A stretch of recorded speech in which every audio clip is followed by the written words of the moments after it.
Welcome to Lesson 5, Making the Best Selections.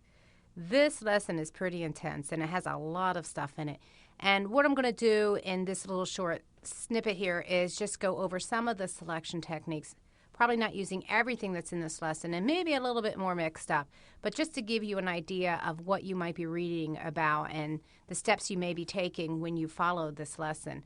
I'm going to start out you'll notice I'm in Bridge, and I'm going to start out by opening up an image called PS0501, and it's a picture of a car, just to show you some different things. Now, a lot of people already understand that you have to select it to affect it, and when I click and drag within this area, you'll notice that, of course, if I choose Image, Adjustment, Curves, and I start making changes, that it is affecting that image.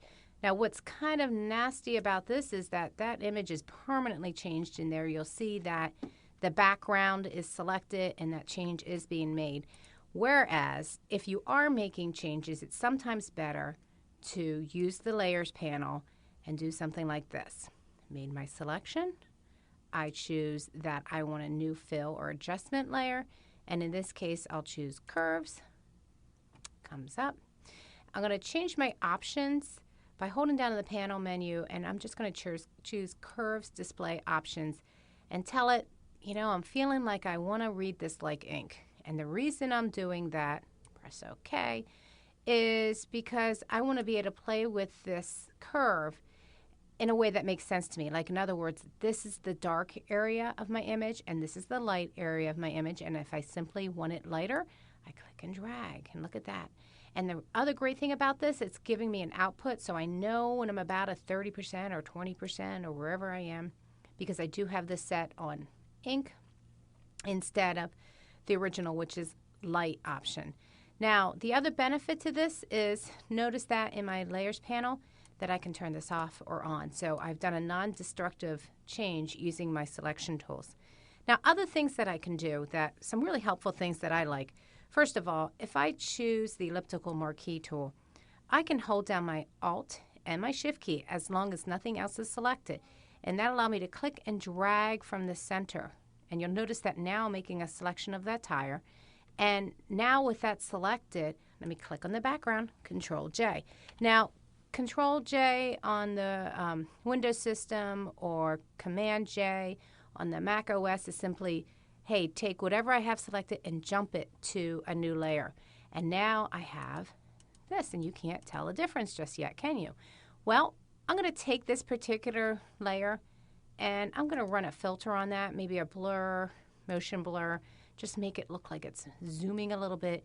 And you'll notice that, of course, it's not actually happening because I did it on a separate selection or a separate layer, but I can turn this on and maybe turn the opacity down a little bit to give me that look. But again, if you want to do something that's a major modification and you're not sure you want to affect the original, select the component that you want to change and Control or Command J it, and it lifts just that part up to a new selection. Now, other things that I can do in here, I'm going to go ahead and move on into some other imagery. And perhaps I want to go ahead and use the Magic Wand tool. I'm going to close up this image. Don't save it. Go back into Bridge. Now I can also click on the Launch Bridge icon up in the application bar. And in this case, I'll use the O2 image and take my Magic Wand, which is now a hidden tool. And this started in the last version. It's hidden underneath the Quick Selection tool. But notice that if I click on the blue sky, depending upon where I click, I might not get the entire sky. And this is because there's a tolerance set up here, a default of 32, which basically means when you click on a color, can you take 32 shades of that color?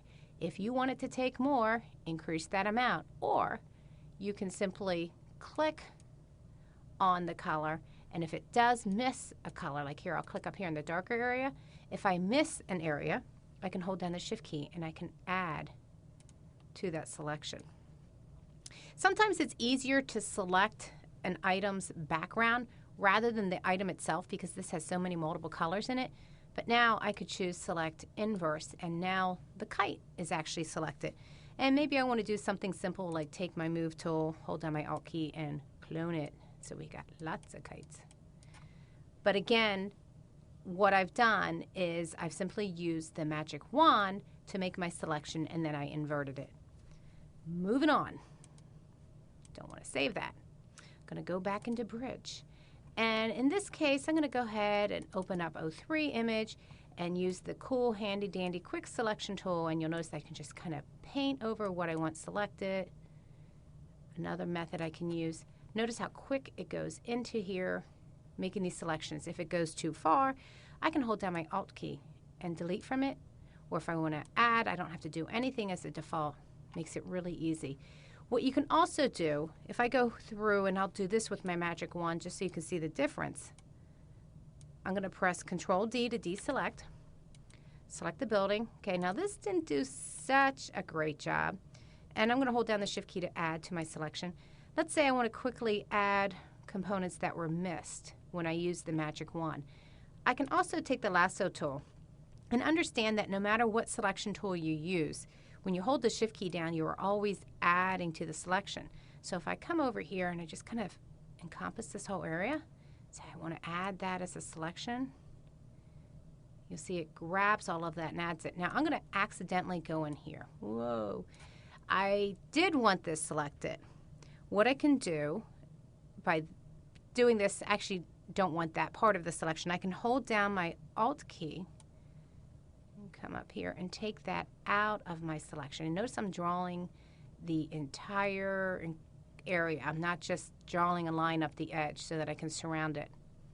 So by using your Shift and Alt or Option key, if you're in the Mac OS, you can add or delete to your selection. Now that was thrilling. Let's move on.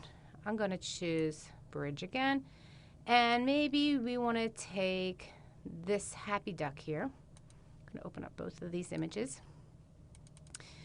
And he really feels that he's a penguin. I'm going to do a really quick, rough selection with this. And the reason I'm doing this, even though I could do a much better one with the quick selection tool or virtually any tool, I'm doing this on purpose because I want you to see how you can take advantage of masking for selections. If I press Q, it turns on the quick selection tool or the quick mask tool. And when I come in here, I can use my brush. Now I'm going to press, again, I'm going to give you a little keyboard shortcut here. If you look at the P key on your keyboard, you've got brackets off to the right. If you press the right bracket, your brush size will become larger. Left bracket, your brush size will be smaller.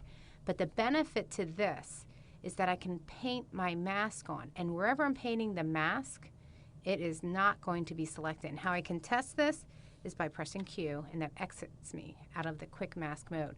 Now, another thing you can do, I was just telling you that the right bracket makes your brush size larger. If you hold down the Shift right bracket, it makes your brush size harder. So now I've got a harder edge in here.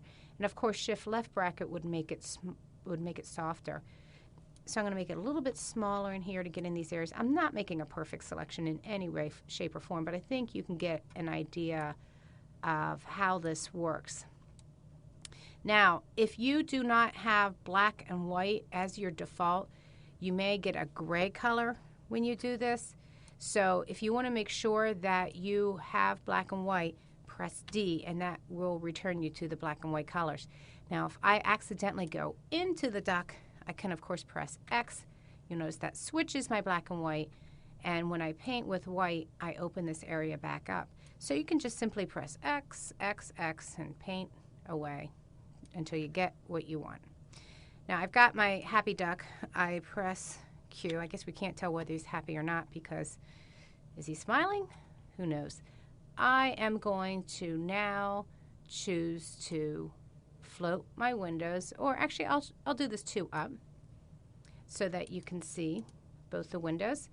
I'm going to tuck my layers palette away, take my move tool, and just take this selection over. Voila! And now we got the happy duck going across the image with a horrible selection, but that's okay because we can work on that later. In fact, let me go back to this image just to show you something. If you want to be really careful with your selections, I have an active selection right now. If I go to my layers palette and I have this selected, now right now it's a background layer, so I can't implement any layer features. But if I hold down my Alt key and double click on this turns into a layer, and then with an active selection, I can add a layer mask. And when I do that, it puts a mask on the side that I can shift-click to turn off or on. But the real benefit to this is I can continue editing this really bad selection. So if I want to add or delete from the selection, I've got the ability to do that without actually destroying that image. Okay, so moving on, one more type of selection tool that I want to cover, and that is probably the best one out there.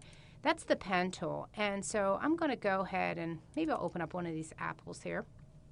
And if you use the pen tool, there are some pen exercises in this lesson file that are really helpful. I'm just going to show how you can use it to apply a change to an image. And to do that, I'm going to hold down on my spacebar and control key and just zoom into this particular apple.